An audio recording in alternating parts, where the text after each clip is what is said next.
Alors, avant de commencer le résumé de la semaine des voitures électriques, j'aimerais vous parler de cette nouvelle chaîne que j'ai créée le 13 décembre, il y a une semaine à peu près. C'est une chaîne sur laquelle je parlerai un peu de tout et n'importe quoi, sauf de la Formule 1 qui a sa propre chaîne, et des voitures électriques. Donc il y a Electip pour ça. En gros, sur cette chaîne-là, ça sera une chaîne un peu fourre-tout, je parlerai un peu de tous les autres sujets, dont le Covid. J'ai arrêté la chaîne Covid Actu que j'avais fait puisque bon, elle ne marchait pas, on va pas se mentir. Puis elle n'avait pas beaucoup de potentiel d'amélioration vu que le Covid, forcément, un jour va se terminer.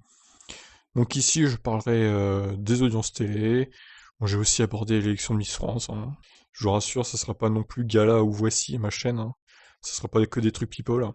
Je parle aussi de sport auto, vite fait, de médias, de jeux vidéo, des news assez insolites, hein. Par exemple, McDo qui lance un burger à base de dinde, par exemple, et d'Oreo. Je sais pas si vous avez vu cette news, mais c'était affligeant, quoi. Je parle aussi de smartphones, hein, ça peut vous intéresser, vous qui êtes fan de voitures électriques aussi. De la 5G, des crypto-monnaies, bref, un peu de tout et n'importe quoi sur cette chaîne. Je vous mets le lien dans la description si vous voulez aller voir ça en détail. Et voilà, si vous voulez vous abonner ou pas, c'est à vous de voir du coup. Alors, on passe maintenant au résumé de la semaine des news de voitures électriques. Toyota prépare une voiture électrique à batterie solide dès 2021. Bon, ça a l'air d'être une annonce prometteuse, mais j'attends de voir quand même, hein. Parce qu'il serait bien capable, Toyota, d'annoncer ça pour se faire mousser, faire le buzz, et attendre, enfin, empêcher les gens d'acheter d'autres voitures électriques. Alors, Suda SA01, une nouvelle voiture électrique chinoise débarque en Europe. Bon, elle est pas terrible, on dirait une Dacia Logan un peu, une voiture simple, avec efficience à revoir, et le prix est en conséquence, évidemment, on est autour du prix d'une Dacia Spring, à peu près entre 11 et 12 000 euros, bonus déduit. Hyundai lance sa marque consacrée à l'hydrogène, H2. Donc décidément, Hyundai avec ses autres marques, hein, ils font que ça, comme moi avec mes chaînes. Le fameux pick-up Atlas XT dévoile ses prix. Alors, il y aura une version de 800 km d'autonomie, donc à peu près 200 kWh de batterie, visiblement. On est autour de 60 000 dollars, ce qui semble pas excessif, hein, vu la capacité de batterie embarquée. Ça me paraît un peu bizarre, mais bon, à voir. De toute façon, il est réservé qu'aux USA pour l'instant. Il teste son modèle Y avec des pneus neige, avec des pneus toute saison sur la neige. Donc ça, c'est un YouTuber qui a fait ce test. Apparemment, il s'est pas très bien passé. Bon, je vous laisse aller découvrir ça. Tesla va interrompre pendant 18 jours la production des modèles S et X pour laisser place donc au modèle 3 et modèle Y qui marchent beaucoup mieux en ce moment que les modèles S et X en grosse perte de vitesse, il faut le reconnaître. Peugeot dévoile les caractéristiques de son hypercar d'endurance qui roulera aux 24 heures du Mans 2022. Donc le retour de Peugeot aux 24 heures du Mans, ça fait plaisir. Avec une hybride rechargeable, en gros. Audi annonce une voiture électrique révolutionnaire pour 2024. Bon, encore une annonce bien lointaine, hein, et sûrement une voiture basée sur le concept Acon. À voir. Genesis prépare deux voitures électriques de luxe. Alors voilà, je pensais moi que toutes les voitures électriques du coup iraient chez la marque Ioniq, mais non, Genesis prépare aussi des voitures électriques de luxe apparemment. On commence à s'y perdre avec toutes ces marques, hein. Subaru va également lancer un véhicule électrique en Europe, sûrement basé sur le futur SUV Toyota. On verra ça de près, on suivra ça de près. Des évolutions programmées courant 2021 pour la ID3. Alors, ça montrait la recharge jusqu'à 170 kW de mémoire, et on gagnerait autour de 30 km d'autonomie. Et a priori, les voitures actuelles recevraient une mise à jour, hein, pour améliorer ça aussi. Donc c'est plutôt pas mal de la part de Volkswagen. Ça augure des trucs pas mal. Alors Zoox, qui appartient à Amazon, dévoile les caractéristiques de son minibus autonome. Alors moi, ce qui m'étonne, c'est une batterie de 133 kWh là-dedans. Comment ils font? Je sais pas. Honnêtement, c'est tout petit, ça fait même pas 4 mètres de long. Ça me paraît étonnant qu'ils aient réussi à mettre autant de batterie dedans. Mais bon, pourquoi pas après, hein? S'ils ont réussi, bravo à eux. Ils se branchent sur une prise réservée au marché et encourent une peine de prison. Ah oui, une peine de prise. Alors, vous m'avez même pas dit dans les commentaires que j'avais fait une faute sur le titre. Mais écoutez, une peine de prison, c'est mieux. Quand même, une peine de prise, ça n'existe pas. Donc une peine de prison et 45 000 euros d'amende. Alors c'est un peu cher payé pour seulement gratter quelques kilowattheures de la ville, mais bon, il n'allait pas faire ça non plus, hein. Il a voulu jouer, malheureusement, il va perdre, visiblement. Mercedes va lancer 6 modèles électriques d'ici 2022. Donc on rappelle un Mercedes qui a dépensé le PIB du Kenya dans les voitures électriques. Lewis Hamilton fait la promotion de la Mercedes AMG Project One dans un clip très classe. Voilà, donc 500 000 euros d'acompte pour réserver cette modeste hybride rechargeable qui possédera donc un moteur de la Mercedes de 2020. Rien que ça. Je vous invite évidemment à vous abonner à ma chaîne sur la Formule 1 si le sujet vous intéresse. Rivian veut créer un réseau de superchargeurs dans les forêts. Et oui, ils veulent un peu concurrencer Tesla, mais pas que mettre des superchargeurs dans la ville, ils veulent aussi en mettre dans les forêts. Alors, je sais pas trop comment ils vont faire, parce que pour tirer des câbles électriques jusqu'en dans les forêts, il va falloir quand même dépenser des millions d'euros, hein, ou de dollars. Ça va être compliqué, cette histoire. Herbert Diess est maintenu à la tête du groupe Volkswagen. Je pense que c'est une bonne nouvelle, sa place était menacée, mais les actionnaires l'ont conservé. Je pense qu'il fait du bon boulot, donc c'est une bonne décision. En tant que designer reconnu, il déteste le Cybertruck. Bon voilà, après c'est un avis subjectif du mec en question, je vous laisse commenter. Une nouvelle étude de l'ADAC accable les hybrides rechargeables quand elles sont mal utilisées. Alors pour une fois, ils n'ont pas trop mis en avant les voitures allemandes, ça c'est une bonne chose de leur part, ils ont été objectifs dans leurs tests. On a quand même la Ioniq qui est première, ce qui n'est pas étonnant vu que même en hybride rechargeable, c'est celle qui consomme le moins. Niveau efficience, c'est vraiment la meilleure, la Ioniq. Oui, on peut racheter la batterie d'une Zoé d'occasion, mais comment et surtout à quel prix? Eh ben oui, il y a tellement d'annonces de Zoé sur le bon coin, de semaine en semaine, au final, qu'on pouvait se demander si on pouvait racheter les batteries des vieilles Zoé. Eh ben c'est le cas. Apparemment, les prix varieraient de 2000 à 8000 euros, selon l'âge de la voiture et son kilométrage. Je vous laisse aller voir ça en détail. Nouvel aperçu en vidéo de ce que voit l'autopilote Tesla. Toujours par Games Only, une thermique folle percute de plein fouet une Model 3, sauvée par son autopilote. Alors je sais pas ce qu'il a essayé de faire, le mec a tenté une manœuvre de dépassement, mais il a tapé l'arrière à gauche de la Tesla, et il s'est foutu dans le mur après. Bon, il y a vraiment des mecs qui savent pas conduire, ça fait peur, hein. Porsche fait rouler la Taycan sur le circuit du Road Atlanta, pas américain, et signe un chrono assez lent.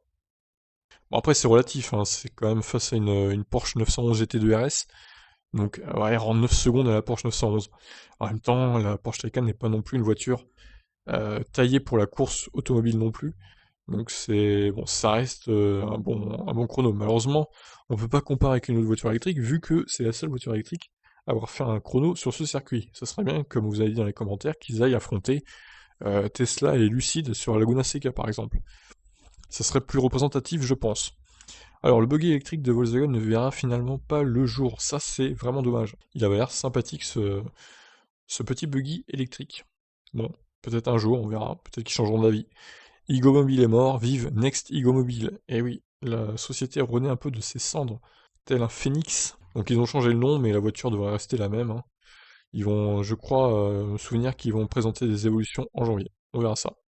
Alors une autre marque qui va présenter une évolution en janvier de sa voiture, c'est Sono Motors. Le mi-janvier, ils vont présenter un nouveau prototype. Et là, ils reçoivent du coup 45 millions supplémentaires de la part d'une banque suédoise. Donc un investissement colossal de la banque. Ils y croient vraiment au projet, visiblement. J'espère pour eux qu'ils vont pas se planter. Donc ça leur fait à peu près 100 millions sur leur compte en banque à Sono Motors pour travailler sur la Sonotion. Je pense qu'on peut dire que là, ils ont plus trop d'excuses. Il va falloir qu'ils la sortent à un moment donné, cette voiture, hein. Je veux bien, ça fait des années que ça traîne dans les cartons, là. Ils avaient même fait des essais de la voiture dans des endroits en Allemagne et en France, mais en 2018, je crois. Mais bon, là, depuis ça, il n'y a pas trop de nouvelles. Ils ont même lancé un crowdfunding l'année dernière, qui s'est terminé début 2020. Donc va falloir lancer des trucs concrets, hein, parce que là, ça traîne en longueur, c'est un peu inquiétant quand même. Total va équiper 300 de ces stations essence en borne rapide d'ici 2022.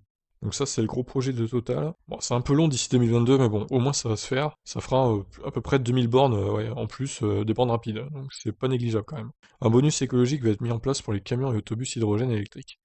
Donc pour les camions poids lourds, ça sera jusqu'à 50 000 euros, et pour les autobus, autocars, ça sera 30 000 euros de bonus. Et je crois que je me souvenir que l'enveloppe, c'est 100 millions que se réserve le gouvernement.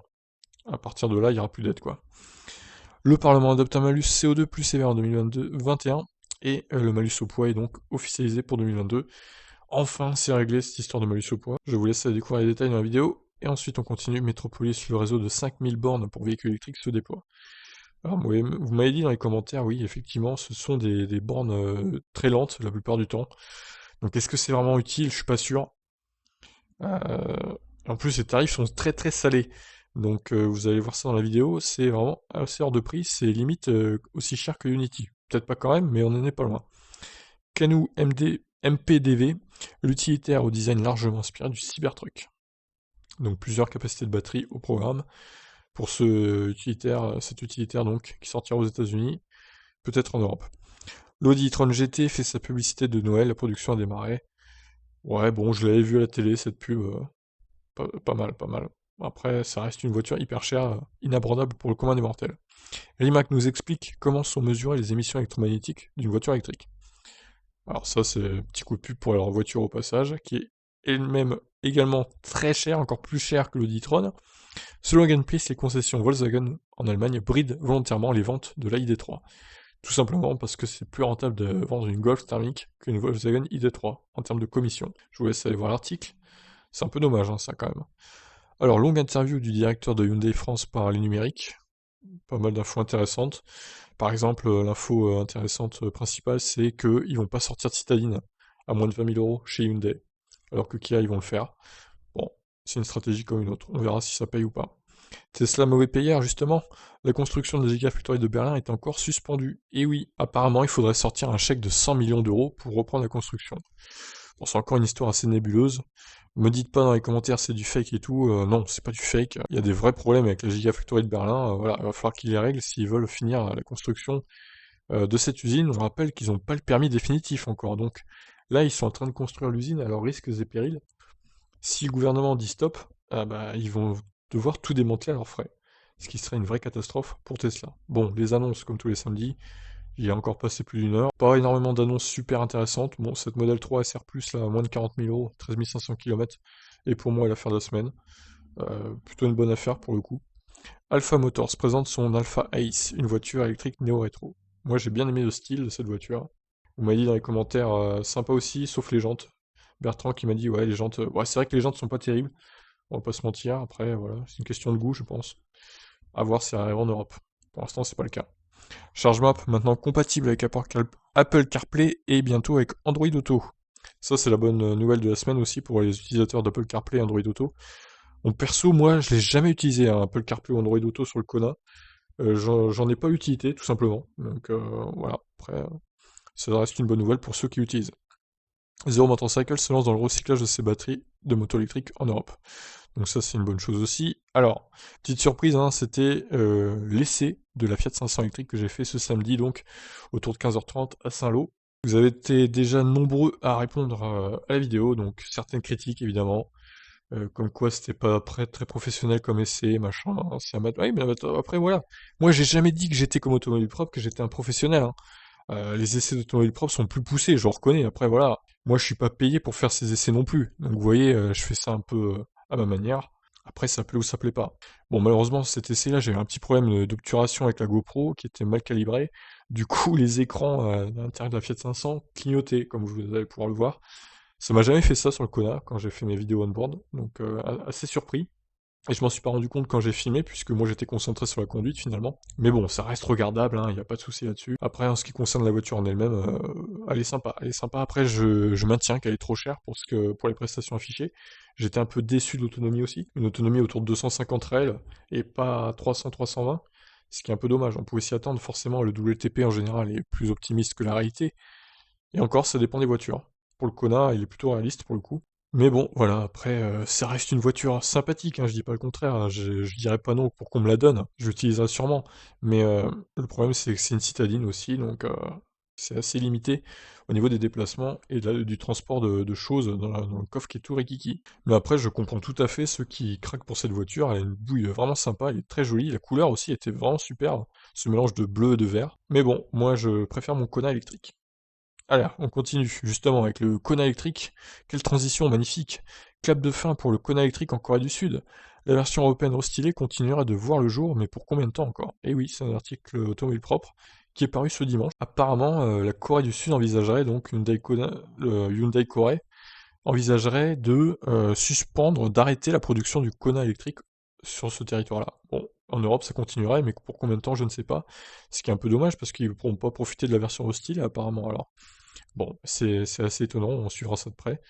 Le Kona qui est vraiment une super voiture, hein, franchement, comme le Kia Niro d'ailleurs, les deux là, c'est vraiment c'est vraiment ceux qui peuvent rivaliser avec Tesla pour moi.